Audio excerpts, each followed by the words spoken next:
This is Earl from the Connected Camper. I'm here today in Payson, Arizona. We're at the Elks Lodge, and they do have a RV park here, which I'm going to highlight. We're right off of the 260. There's the intersection of Airport Road and Highway 260. Anyway, here's the building.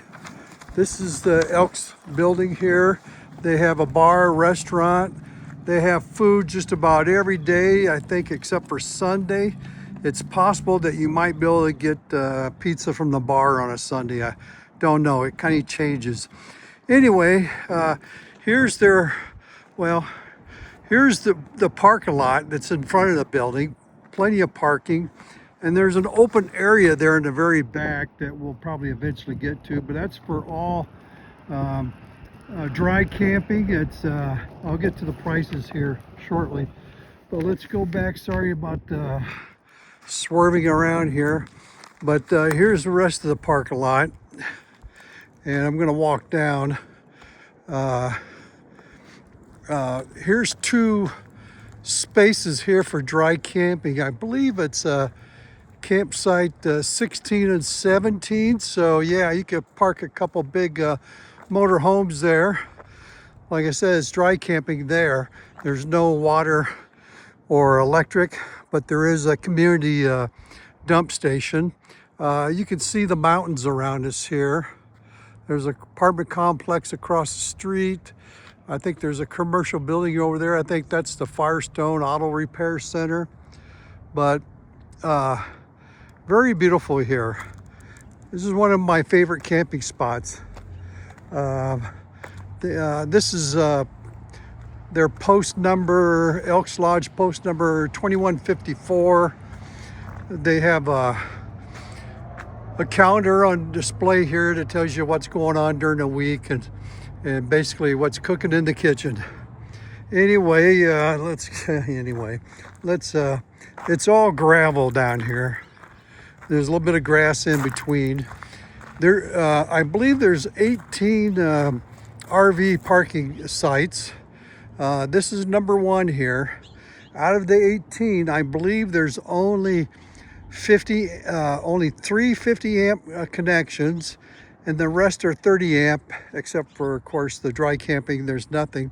But this is one of the number one campsites, and you can see they're separated by a few trees. This is actually my campsite. I always like number two. The reason I like number two is because if I pan around here, here's the dump station.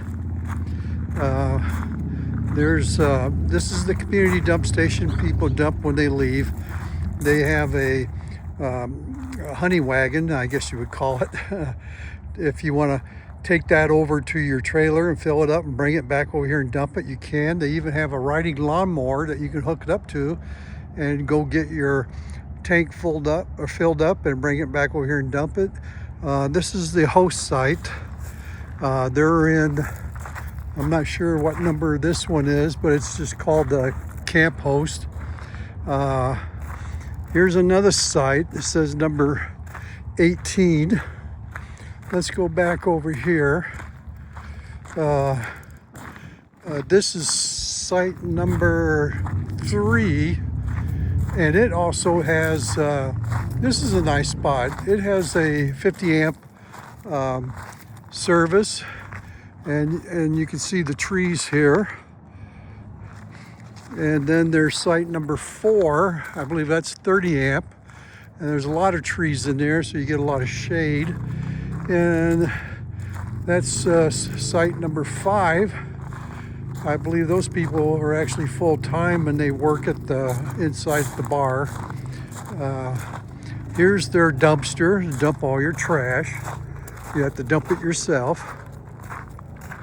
And there is a dry creek that runs in the back of the parking area here, and I guess a lot of elk and deer come up through here. As a matter of fact, I've been here a week and I've seen elk at my site 2 times. Here's another site. This is site number 9, 30 amp. Here's site number 9B.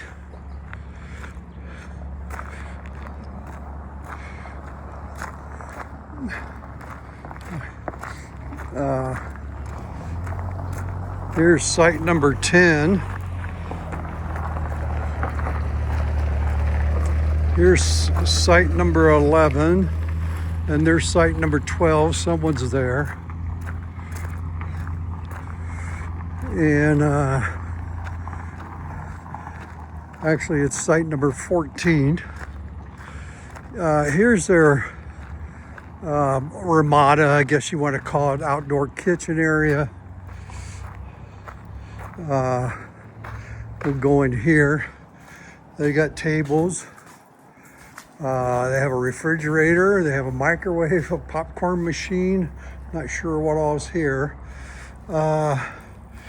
Over there by the shed, they actually have I believe 150-foot water hose on a reel that you can take over to your trailer.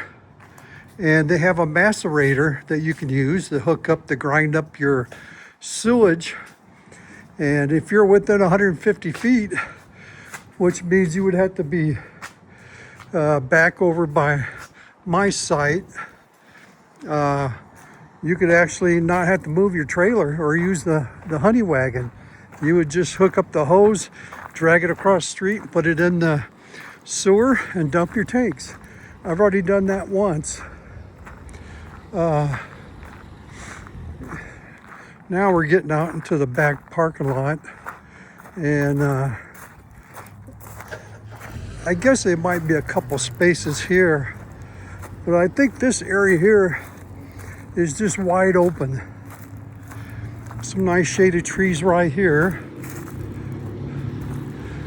but you got a whole big area there if you wanted to park your RV for dry camping. Anyway, I'll give you some of the pricing for here. Of course, these could always change. I can't guarantee the price on it, but this is pretty much what it is today. You can see here 30 amp with water is $24 a night, $520 a month. Or if you want 50 amp, it's $30 a night, $630 a month. Dry camping is $10 a night, or $210 a month. So to me, that's a pretty good price. It gets pretty quiet here at night. Payson pretty much shuts down late at night. There's very little traffic. But anyway, hey, I hope you enjoy this video. If you have any questions, let me know and I'll try and answer them. And hey, be safe on the road.